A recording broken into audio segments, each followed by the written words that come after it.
জিব্রাইলকে দেখেছিল? কিছু, কিছু সেই হ্যাঁ, হ্যাঁ, হাদিসটা হ্যাঁ। বের করছি। আর সেটা কিছু নিয়ে ক্ষেত্রে যেমন আমি কিছু, কিছু জিনিস আগে জানতাম না যেগুলো হচ্ছে ইসলামে আপনার দাস প্রথার ক্ষেত্রে। যে আমি নিজের দিক থেকে যদি চিন্তা করি যে আমার মাকে কিংবা বোনকে যদি কেউ দাসী বানায় তাহলে আমার ভিতরে কেমন অনুভূতি হবে? কিংবা যদি আমার স্ত্রী কিংবা কাউকে যে কেউ এসে বলতে পারে যে আমি আনা রসুল, আমি আল্লাহর রসুল। তো সেক্ষেত্রে যদি কেউ আসে এবং এসে যদি বলে আহ এবং আমি যদি না মানি এবং আমাকে যদি হত্যা করা হয় এবং আহ, আমাদেরকে যদি দাসী বানানো হয় তাহলে অ্যাকচুয়ালি কি এখান থেকেই কি আমরা হতে পারে যে যে কেউ এসেই এই কথাটা বলতে পারে?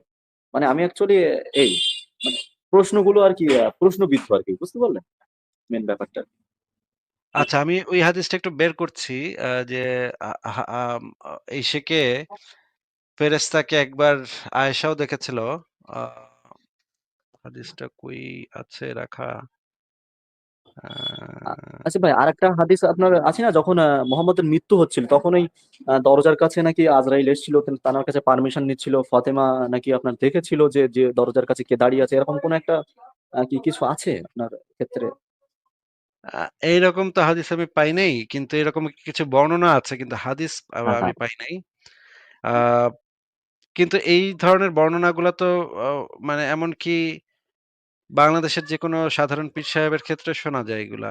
এগুলা তো আসলে আ অস্বাভাবিক কিছু না আসলে।